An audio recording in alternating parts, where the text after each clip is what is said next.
तो last episode में हम लोगों ने सीरीज़ 8 तक देखा था कि किसी भी होमोफोन्स को किस तरह से स्पेलिंग में डिफरेंस करते हैं, उसका प्रोनाउंसिएशन कैसे बोला जाता है और उसका क्या अर्थ होता है। आज हम उसी को कंटिन्यू करेंगे और आगे समझेंगे कि कोई भी कन्फ्यूज़न वाले वर्ड्स को किस तरह से हमें जस्टिफाई करना है कि उसमें किसकी क्या मीनिंग है। तो चलिए शुरू करते हैं। आज का जो फर्स्ट वर्ड है यहाँ पर एसेंट। एसेंट जिसका अर्थ होता है चढ़ाई करना। जब किसी ऊंचाई वाले स्थान पर, पर्वत या किसी एक ऐसे जगह पर जो ढलान वाला एरिया हो, ऊपर की तरफ हम चढ़ते हैं तो उसको चढ़ाई बोलते हैं, या चढ़ाव, ऊपर की तरफ जाना। तो इसको हम इस वर्ड को किसी सेंटेंस में अगर यूज़ करना चाहेंगे तो कुछ इस तरह से यूज़ कर सकेंगे कि the first ascent on the Everest was performed by Tenzing. तो तेनसिंग के द्वारा पहली बार एवरेस्ट पे चढ़ाई की गई, इसका अर्थ यह निकल कर आएगा। द नेक्स्ट वन सेंटेंस बिल्कुल ऐसे ही है। अगर हम इस वर्ड को यूज़ करते हैं असेंट, तो असेंट का मतलब स्वीकृति होता है या किसी बात पर अपनी सहमति दर्ज कराना। हाँ में किसी बात को कहना कि सपोज़ कि मैं आपकी बात से एग्री हूँ, तो एग्री होने के लिए किसी बात को कहने के लिए कुछ इस तरह से बोलेंगे असेंट को कि my father gave his assent to the marriage proposal, कि मेरे पिता ने शादी के प्रस्ताव पर अपनी सहमति जता दी। तो अब मान लीजिए कि आप किसी से लव मैरिज करना चाहते हैं, अपने पिता के सामने आप अपना प्रपोजल लेके गए, अगर पिताजी मान गए तो वो कहलाएगा असेंट, मतलब स्वीकृति आपको मिल गई, और नहीं तो फिर कुटाई तो होनी ही है। नेक्स्ट वन है अमाइबल और अमाइकेबल। तो अमाइबल और अमाइकेबल में थोड़ा सा डिफरेंस होता है, इनमें सुनने और स्पेलिंग दोनों में अंतर है, बट कई बार ये हमें कंफ्यूज करता है कि अमाइबल सही है या अमाइकेबल। तो दोनों का अर्थ अलग अलग है। जब हम अमाइबल बोलते हैं तो इसको मिलनसार कहते हैं, यानी ऐसा व्यक्ति जिससे हम मिलने जाएं तो वो आनाकानी ना करे, हमसे मिले। और अमाइकेबल जब हम बोलते हैं तो वो मित्रवत है, यानी दोस्ताना व्यवहार रखने वाला व्यक्ति अमाइकेबल कहलाएगा। तो पहले वर्ड को जब हम सेंटेंस में यूज़ करेंगे तो कुछ इस तरह से आएगा कि my friend is a man of amiable nature, कि मेरा मित्र एक मिलनसार व्यक्तित्व का व्यक्ति है। नेक्स्ट वर्ड हम बिल्कुल ऐसे ही यूज़ करेंगे कि Sheela and Leela came to an amicable settlement, कि शीला और लीला एक ऐसे जगह पर आए जहाँ पर उनकी मित्रता हो गई, यानी मित्रवत हो गए दोनों एक दूसरे के। अभी तक हो सकता है दुश्मनी रही हो, लेकिन अब वो एक दूसरे के मित्रवत हो गए, मित्र बन गए, तो हम अमाइकेबल बोलेंगे। इन वर्ड्स को आप साथ साथ याद करते चलें, काफ़ी हेल्पफुल होने वाला है। ये सब चीज़ें जब भी आपके सामने आएंगी तो कन्फ्यूज़न दूर हो जाएगा अगर आपको स्पेलिंग अच्छे से पता है और उसका अर्थ पता है। नेक्स्ट वर्ड देखते हैं, बिल्कुल ऐसे ही लिखा हुआ है अपोजिट। अपोजिट में भी दो स्पेलिंग देखने को मिलती हैं, एक अपोजिट ए से शुरू होता है, एक अपोजिट ओ से शुरू होता है। तो पहले वाले को अपोजिट बोलते हैं, दूसरे वाले को ऑपोजिट बोलते हैं। थोड़ा सा अंतर बोलने में आ जाता है। तो जब हम अपोजिट बोलते हैं तो इसका मतलब है कोई चीज़ ठीक है, सही है, जिसको ओके भी कहा जाता है, यानी बिल्कुल सही। और जब अपोजिट बोलते हैं तो वो दूसरे के विरुद्ध है, कॉन्फ्लिक्ट जिसे कहा जाता है। तो यहाँ पर दोनों वर्ड्स का अर्थ इस तरह से जब है तो प्रयोग भी ऐसे ही यूज़ करना है हमें सेंटेंस में, कि जब हम अपोजिट यूज़ करेंगे तो इसका मतलब होना चाहिए कि ये उचित कह रहे हैं। जैसे व्हाट ही सैड, जो उसने कहा, अबाउट यू, तुम्हारे विषय में, वॉज परफेक्टली अपोजिट, वह पूरी तरह से सही है, उचित है। अब दोबारा हम कहें इसी वर्ड को, अपोजिट को, जो ओ से शुरू हो रहा है, इसको जब यूज़ करेंगे तो you are totally opposite to my proposal, तो मेरे प्रस्ताव के पूरी तरह से विरुद्ध हो, यानी उसके विपरीत सोच रहे हो। इस तरह से जब हमें बात कहनी होगी तो हम अपोजिट वर्ड यूज़ करेंगे। द नेक्स्ट देखते हैं आर्टिस्ट, आर्टिसन और आर्टिस्ट। यहाँ पर इन तीनों को हम स्पेलिंग को समझें। पहला वाला होता है आर्टिस्ट, यहाँ पे ई छूट गया है, स्पेलिंग इसमें आर्टिस्ट होती, ARTISTE। इस आर्टिस्ट का मतलब होता है कलाकार, ऐसा कलाकार जो अपनी उन कलाओं में निपुण होता है। जैसे अगर वो ड्रामेस्टिक है, किसी ड्रामा कंपनी का सिंगर है, एक्टर है, डांसर है, इस टाइप का कोई प्रोफेशनल जब होता है। अगर मान लीजिए शौकिया तौर पे आप गाना गाते हो तो आप आर्टिस्ट नहीं हो, प्रोफेशनल तौर पे जो गाना गाता है उस तरीके का व्यक्ति आर्टिस्ट कहलाता है, कलाकार। तो वो आर्टिस्ट कहलाएगा। दूसरा आर्टिसन होता है वर्ड, जिसको शिल्पकार कहा जाता है। इसे हिंदी में हम कारीगर भी कहते हैं, कोई भी काम करने वाला जो कारीगर है। जैसे लकड़ी बनाने वाले व्यक्ति को हम लकड़ी का काम करने वाला जो काम करता है, जैसे मेज कुर्सी या बेड सोफ़ा बनाने वाले को, वैसे तो हम कारपेंटर कहते हैं, लेकिन वो कारीगर है, एक तरीके से उसे काम आता है अच्छे से, तो वो कारीगर कहलाता है, इसलिए उसको हम आर्टिसन बोल सकते हैं। और ऐसे ही पत्थर से मूर्तियां बनाने वाले व्यक्ति को भी हम आर्टिसन कहेंगे, शिल्पकार। शिल्प का मतलब पत्थर होता है, कार का मतलब उस पर कारीगरी करने वाला। तो शिल्पकार यानी शिल्प पर कोई कारीगरी करने वाला। और आर्टिस्ट जो थर्ड वर्ड है, आर्टिस्ट ARTIST, इसका अर्थ होता है चित्रकार। कोई ऐसा व्यक्ति जो ललित कलाओं में निपुण हो, जैसे चित्रकार हो या कोई फनकार हो, रैपर कोई भी ऐसा कुछ बात सुनाने वाला, अच्छी बात बताने वाला, उस टाइप का। तो यहाँ पे आर्टिस्ट के तीनों वर्ड्स के ये अर्थ होते हैं। अब इन तीनों का जब हम प्रयोग करेंगे तो प्रयोग हमारा इसी अर्थ के आधार पे होना चाहिए। पहला, जब हम कलाकार की बात करते हैं तो इसमें अर्थ निकलेगा कलाकार, Shakespeare was a greatest artist in the field of drama. Shakespeare drama के फील्ड में एक बहुत ही अच्छे कलाकार थे, महान कलाकार। दूसरा, शिल्पकार वाले वर्ड को यूज़ करेंगे अगर हम आर्टिसन को, तो इसको इस तरह से कि ही is a good artisan because he paints the house wall, क्योंकि उसने अच्छे से दीवारों को पेंट किया इसलिए वो अच्छा कारीगर है या शिल्पकार है, यानी उसने पुताई अच्छे से की, उसमें डिज़ाइन बनाया, इस तरीके से कुछ काम किया। अब थर्ड की बात करें आर्टिस्ट, तो ये चित्रकार इसका अर्थ होता है। Mahmood Hussain is the greatest artist of India. Mahmood Hussain यह भारत के बहुत ही प्रसिद्ध एक ग्रेटेस्ट महान चित्रकार रहे हैं। हालांकि इनकी आज अब डेथ हो चुकी है, अगर किसी ने इनका सुना, MF हुसैन भी नहीं कहा जाता था, मकबूल फ़िदा हुसैन इनका पूरा नाम है ये। तो यहाँ पर आर्टिस्ट की बात हो रही, चित्रकार, तो ये बहुत ही बेहतर चित्रकार थे, इस क्षेत्र में इन्हें जाना जाता है। चलिए नेक्स्ट समझने की कोशिश करते हैं। अगला वर्ड है ऑट, AUGHT, और दूसरा ऑट, OUGST। तो जब ऑट बोलते हैं तो इसका मतलब होता है कुछ भी, कुछ भी मतलब कुछ भी, इस तरह से। Is there aught that is good in this proposal, इस प्रस्ताव में क्या कुछ भी अच्छा है, इस तरह से जब हम बात कहनी होगी तो हम ऑट का यूज करेंगे, AUGST। और ऑट का दूसरे वाले अर्थ होता है चाहिए। जब कोई कार्य हमें इस तरीके से सलाह देनी हो कि सम्मानपूर्वक होना चाहिए या करना चाहिए, तो वहाँ पे हम उसको OUGST ऑट में प्रयोग करते हैं। जैसे प्रयोग करेंगे जब सेंटेंस में, तो होगा you ought not to loiter in the street the night, तुम्हें रात में सड़कों पर ऐसे आवारा, लॉइटर का मतलब होता है आवारा, घूमना नहीं चाहिए। अब हालांकि लॉकडाउन चल रहा है तो इस समय रात के दिन में भी नहीं घूमना चाहिए, वरना पुलिस वाले तो डंडे बजा ही रहे हैं, सब जान रहे हैं ये बात। तो इसलिए ये ध्यान रखना है कि आपको ऐसे ही बेकार सड़कों पर घूमना नहीं चाहिए। अब ये काम आप पर निर्भर करता है, इसलिए ऑट, OUGST प्रयोग करके कहा गया है कि आप इसे करना चाहें तो करिए, नहीं अगर मज़ा लेना है तो फिर जाइए बाहर घूमिए। इस तरह से सेंटेंस को इसको यूज़ करते हैं। नेक्स्ट वन है अवोकेशन और वैकेशन। इन दोनों में भी छोटा सा अंतर है। अवोकेशन जब हम बोलते हैं तो कोई भी हॉबी या कोई भी रुचिकर कार्य जो हमारे मनपसंद होता है उसको बताने के लिए अवोकेशन कहते हैं। और वोकेशन जब होता है, कोई भी वैकेशन वोकेशन को जो बोलते हैं तो इसका अर्थ यहाँ पे कोई पेशा होता है, कोई किसी तरीके का व्यवसाय जब हम अपना लेते हैं तो उसको हम लोग वोकेशन बोलते हैं। तो यहाँ पर दोनों के अर्थ में है अंतर, और पहले वाले को जब हम यूज़ करते हैं तो यहाँ पर इस तरह से यूज़ करेंगे, म्यूज़िक इज़ माई अवोकेशन, यानी म्यूज़िक जो है मेरा पैशन है, इस तरह से जब हम बोलते हैं तो इसको हम यहाँ पे ऐसा यूज़ करते हैं। दूसरा वैकेशन, वोकेशन जब हम यूज़ करते हैं तो वोकेशन जब होता है तो इसका अर्थ निकल कर आता है यहाँ पर पेशा। जैसे he is a teacher by vocation, वह प्रोफेशन पर यानी कि अपने पेशे में वह टीचर है। तो इस तरीके की जब हमें बात कहनी होती है तो हम वोकेशन बोलते हैं। अब यहाँ पे एक वर्ड और सबको याद आ रहा होगा कि एक वैकेशन हम लोग यूज़ करते हैं, VACATION। इस वैकेशन को भी हम इसी तरह से पढ़ते हैं, यहाँ पर इसको भी समझ लें। जब हम वैकेशन बोलते हैं तो इसका मतलब होता है लंबी छुट्टी। जैसे एग्जाम्पल के तौर पे अगर हम सेंटेंस बोलना चाहें तो in summer vacation he intends going to Kashmir, वह समर वेकेशन में कश्मीर जाना चाहता है। इस तरीके से हम बात को कह सकते हैं। तो ये इसके 3 वर्ड्स होते हैं जो सुनने में एक जैसे लगते हैं और अक्सर करके हमें इनमें कन्फ्यूज़न होता है। द नेक्स्ट वन देखते हैं इसी तरह से एडवाइस और एडवाइस। जब हम एडवाइस बोलते हैं ADVIC तो इसका मतलब होता है किसी को सलाह देना, परामर्श। और यहाँ पर दोनों का अर्थ परामर्श होता है, लेकिन एक का मतलब केवल परामर्श है और दूसरे का अर्थ है परामर्श देना, यानी कि हम दूसरे को यूज़ करते हैं एज अ वर्ब और पहले वाले को यूज़ करते हैं एज ए एडजेक्टिव। तो यहाँ पर जब भी हम पहले वाले कहेंगे परामर्श यानी कि सलाह, किसी को हम दे रहे हैं, कोई बात कह रहे हैं, तो वहाँ पर जब हम परामर्श बोलेंगे तो कहेंगे सेंटेंस को इस तरह से यूज करके कि you did not act according to my advice, कि तुम्हें मेरे एडवाइस के अनुसार कार्य नहीं किया तुमने।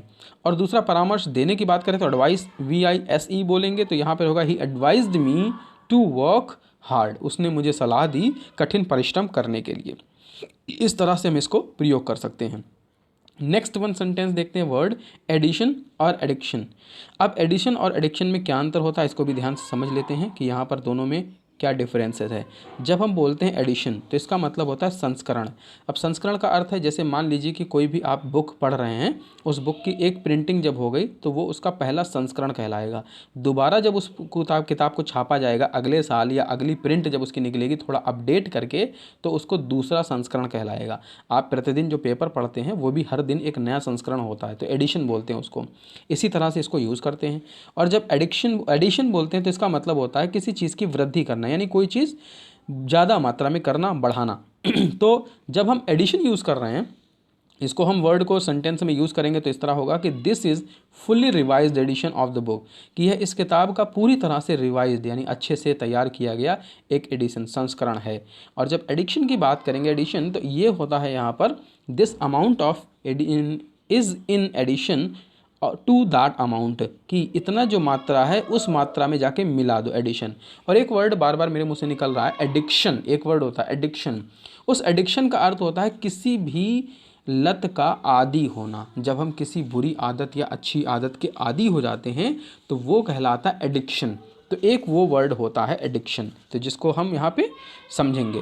तो ये तीन एक जैसे सुनने में आते हैं, कुछ कुछ वर्ड्स ऐसे होते हैं कि जो सुनने में सिमिलर लगते हैं, तो उसे भी हमें पता होना चाहिए। द नेक्स्ट वन देखते हैं अब, ऑल टुगेदर और ऑल टुगेदर। इन दोनों में क्या अंतर होता है, ध्यान से समझेंगे। दोनों की स्पेलिंग लगभग एक जैसी है, बस यहाँ पर एक साथ नहीं लिखा जाता, यहाँ पे एक साथ लिखा गया और एक एल कम है। तो जब हम ऑल और अलग से टुगेदर लिखते हैं तो इसका मतलब होता है एक साथ सब लोग, सभी लोग। जैसे एग्जाम्पल में यूज़ करेंगे इसे सेंटेंस में, तो they came here to meet me all together, वे सब मेरे से मिलने यहाँ आए। दोबारा जब हम ऑल टुगेदर की बात करेंगे तो इसका मतलब होता है पूर्णतः, पूरी तरह। तो यहाँ हम इस तरह इसे यूज़ कर सकते हैं, your answer is all together different from mine, कि तुम्हारा उत्तर पूरी तरह से अलग था मेरे उत्तर के विपरीत, यानी उससे अलग, पूर्णतः। तो इस तरह से हम ऑल टुगेदर को यूज़ करेंगे पूरी तरह से, और जब ऑल टुगेदर अलग अलग यूज़ करेंगे तो इसका मतलब होता है सब लोग साथ में। तो इसी तरह से हमें दोनों में अंतर स्पष्ट करना है। देखिए, किसी भी वर्ड को जब हम किसी सेंटेंस में यूज़ करते हैं तो उससे ज़्यादा क्लियर होता है कि उसका अर्थ क्या निकल के आ रहा है। जब किसी वर्ड को हम ऐसे ही रट्टा मार लेते हैं तो वो कन्फ्यूज़न ज़रूर करता है कि उसका क्या अर्थ निकलेगा। चलिए नेक्स्ट देखते हैं, लिखा है ऑलरेडी, पूरी तरह तैयार, पूर्ण रूप से। और ऑलरेडी दूसरे वाले को हम यूज़ करेंगे तो इसका मतलब होता है पहले से ही। तो जब हम ऑलरेडी कहते हैं तो इसका अर्थ हो गया कि वो पहले से तैयार है। अब जैसे we are now all ready to go to school, कि हम सब पूरी तरह तैयार हैं ऑल रेडी कि स्कूल जाने के लिए। अब दूसरे वाले को जब हम प्रयोग करेंगे ऑलरेडी, तो इसका मतलब पहले ही वो काम हो गया, तो he has already completed his work, उसने पहले ही अपना काम पूरा कर लिया। जब हमें ये अर्थ देना होता है तो ऑलरेडी का यूज़ हम करते हैं। इसी तरह से अब नेक्स्ट सेंटेंस देखते हैं, नेक्स्ट वर्ड, जैसे एंगल और एंजल। जब हम एंगल कहते हैं तो इसका मतलब होता है कोण, यानी जब एक किनारा होता है, जैसे आपके मोबाइल का ये वाला किनारा है या ये वाला किनारा, ये वाला किनारा है, तो ये कहलाएगा एंगल इसका। और जब एंजल बोलते हैं तो इसका मतलब देवदूत होता है, जैसे मैसेंजर भी कहा जाता है, देवताओं द्वारा भेजा गया एक दूत, वह देवदूत कहलाता है। तो जब हम एंगल की बात करते हैं उसे हम ऐसे यूज़ करते हैं, एंगल स्पेलिंग होती है ANGLE, you can not draw an angle without the help of scale. इस तरह सेंटेंस को बोल सकते हैं। द नेक्स्ट वन, इस तरह से वर्ड यूज़ होगा कि an angel is a spiritual messenger, कि एक जो दूत होता है वह किसी भी दैवीय संदेश को लेकर आता है, यानी देवों के संदेश को लेकर आता है, स्पिरिचुअल, भव्य। तो यहाँ पर एंजल और एंगल का इस तरह से हम जस्टिफिकेशन कर सकते हैं, वर्ड को अलग अलग कर सकते हैं। चलिए अब बी सेक्शन में एंटर करते हैं। बी सेक्शन में जैसे लिखा है, पहला बैड BAD और दूसरा बेड, इस तरह से। और एक वर्ड और होता है, सभी लोग जानते होंगे, बेड, वो सबको अच्छा लगता है, बेड, इस तरह से। तो जब हम बैड कहते हैं तो इसका मतलब है बुरा, कोई भी काम खराब हो, बेकार हो तो उसे बुरा कहते हैं। जैसे we should not do anything bad in life, कि हमें कुछ भी अपने जीवन में बुरा नहीं करना चाहिए। जब हम बेड बोलते हैं तो इसका मतलब आदेश होता है, या किसी को किसी बात का अभिवादन करना भी होता है, यानी बात को, सेंटेंस को बोल देना। BAD, इसका अर्थ, बेड का मतलब होता है आज्ञा किसी चीज़ की। तो the teacher bade the student to stand up, शिक्षक ने सभी बच्चों को खड़े होने का आदेश दिया। तो बेड का मतलब आदेश। अब जो इस बेड की बात कर रहे हैं तो सबको रटा हुआ होगा, इस बेड का मतलब होता है बिस्तर। तो यही यहाँ पर 3 वर्ड हैं जो सुनने में एक जैसे लगते हैं, लेकिन थोड़ी सी स्पेलिंग अलग है और तीनों का प्रयोग भी अलग अलग होता है। चलिए अब नेक्स्ट ऐसे देखते हैं, अगला सेंटेंस, अगला वर्ड लिखा है ऐसे ही, बेयर, BARE, दूसरा लिखा है बियर। तो यहाँ पर भी हम इसको समझेंगे ध्यान से कि इसके क्या अर्थ होते हैं। तो जब हम यहाँ पर किसी भी जगह पे बियर BARE बेयर यूज़ करते हैं। तो बेयर का मतलब यहाँ पे होता है नग्न अवस्था, यानी जब हम बॉडी से नंगे हों, कपड़े ना पहने हों, तो वो कहलाएगा बेयर, बिना ढका हुआ। जैसे do not bare your body in the hot sun, कि जब गर्मी भयंकर पड़ रही हो तो हॉट सन में अपना नंगा बदन लेके मत घूमो। इस तरह से जब हमें किसी से बात कहनी हो तो उसको हम लोग बेयर बोलते हैं। ठीक वैसे ही है BEAR, इस बियर का मतलब होता है सहन करना, किसी भी कष्ट को या किसी भी परेशानी को सहन करना। तो जब हम वहाँ पे बेयर यूज़ करते हैं तो इस बियर का अर्थ होता है सहन, जिसका अर्थ है I can not bear such a insulting remark. तो इस तरह से हम इसको यूज करते हैं। अब एक वर्ड और होता है बियर, BEER।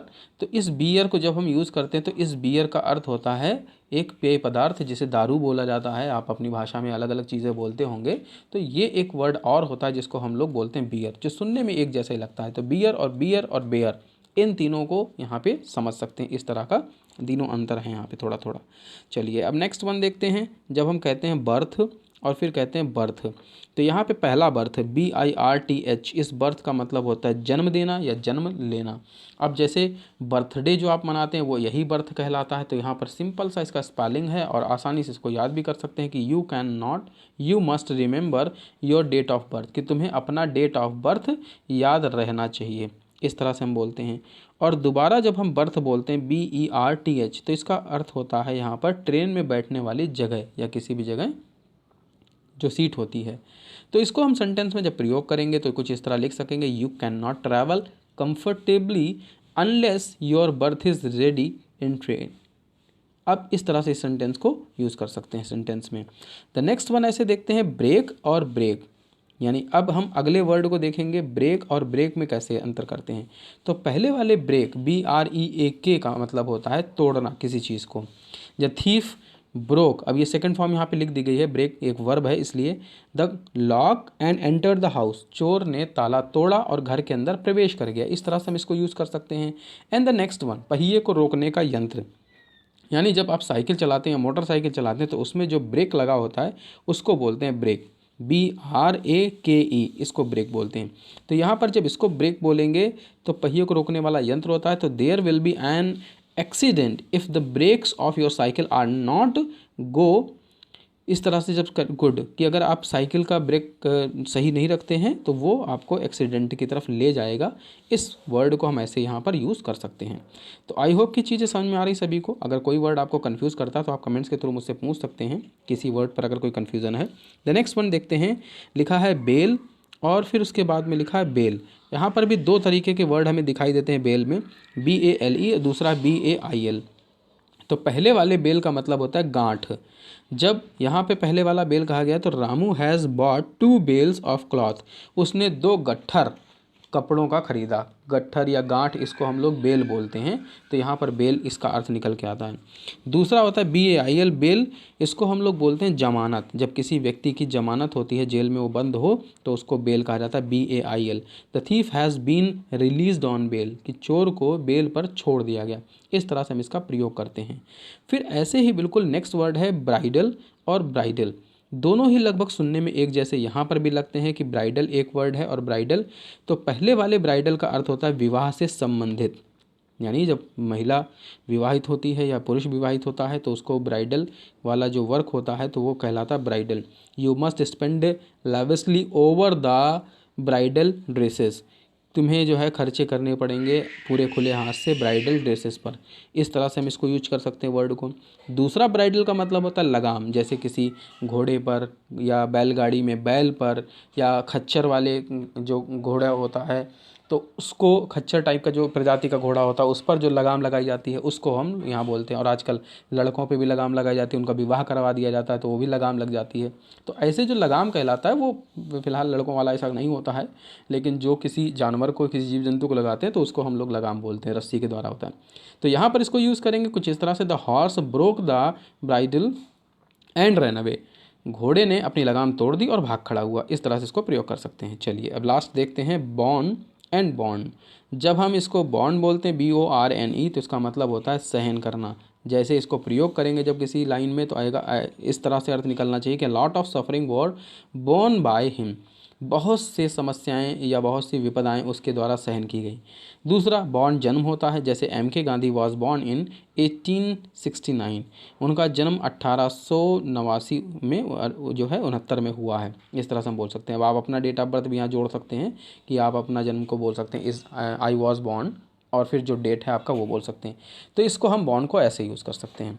तो ये हैं वो मोस्ट कन्फ्यूजिंग वर्ड जो अक्सर करके हमें भ्रमित करते हैं कि आखिर इनका सही अर्थ क्या है, सही प्रयोग क्या है, और हम स्पेलिंग नहीं पता होने के कारण ही उन्हें अक्सर करके गलत करते हैं। तो अब से आपको ये प्रिपेयर करते चलना है साथ साथ, जिससे आपको ये कन्फ्यूज़न कभी ना हो, और एग्ज़ाम में अगर कहीं आता है ये कॉम्पिटिटिव एग्ज़ाम में या किसी भी एकेडमिक एग्ज़ाम में, तो आप उसको सही से लिख पाएँ। Okay, thank you class, and next e learning session में फिर मिलेंगे। तब तक के लिए stay happy, stay safe and keep watching Ashutosh channel.